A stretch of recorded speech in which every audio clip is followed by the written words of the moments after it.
আজ সকাল থেকে সেই যে শুরু করলো, সারাদিন বর্ষা হয়েই যাচ্ছে, আর বন্ধ হওয়ার নাম নেই বর্ষার। তো এর মধ্যে আবার ছেলের বায়না যে মা বিরিয়ানি খাবো।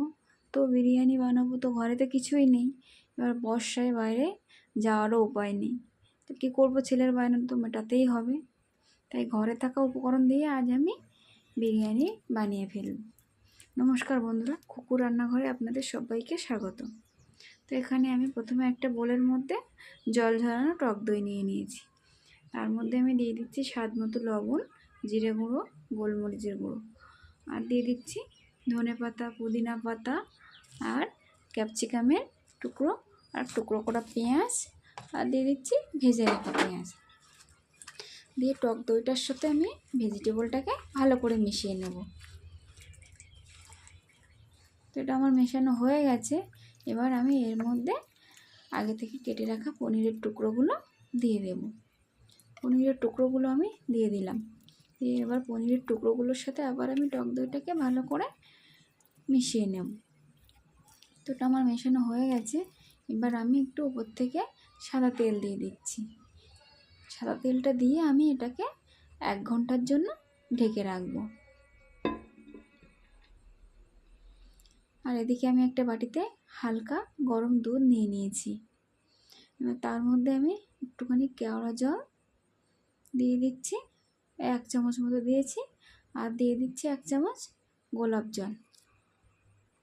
আর এর মধ্যে আমি অল্প পরিমাণে ফুড কালার দিচ্ছি।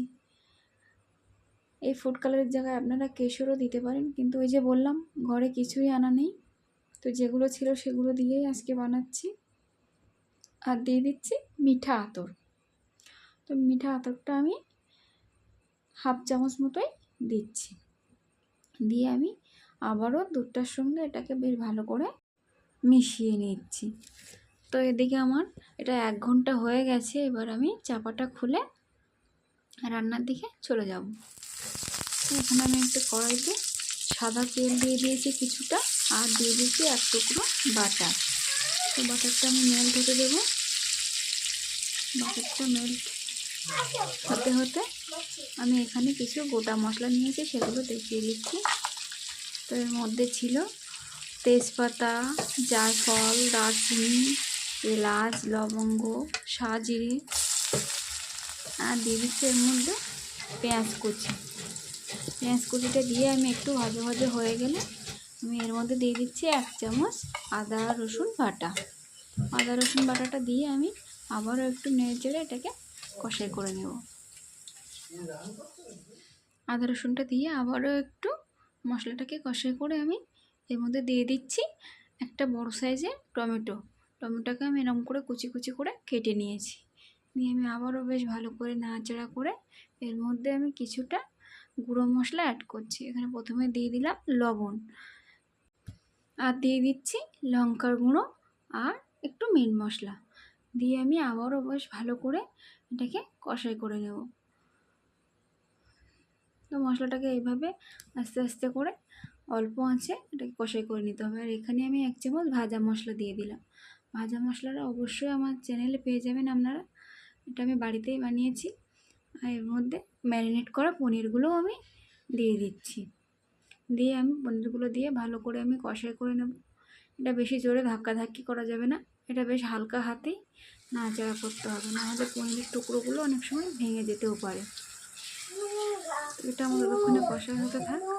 ও আর হ্যাঁ, আমি তো কথা বলতে বলতে ভুলেই গেলাম, তোমরা কে কোথা থেকে দেখছো আমার ভিডিও অবশ্যই কমেন্ট করে জানিও, তাহলে আমিও তো জানতে পারি যে আমার ভিডিও কোথা থেকে কে দেখে। তো এদিকে আমার একটা কষাই হয়ে গেছে। এবার আমি উপর থেকে ভাতের লেয়ারটা দিয়ে দিচ্ছি।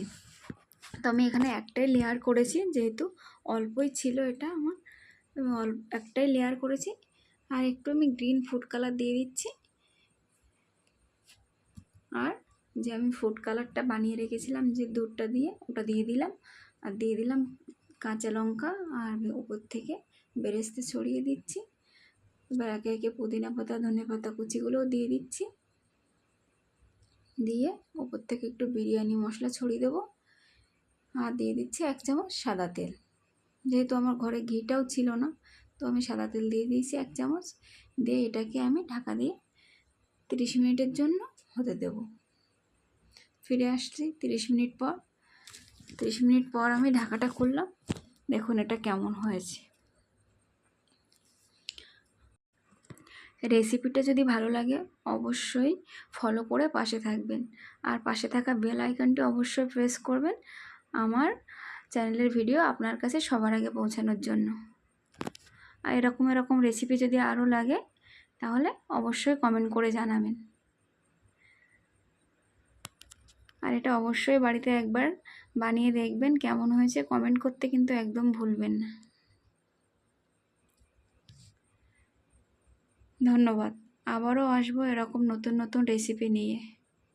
ততক্ষণ সবাই ভালো থাকবেন, সুস্থ থাকবেন।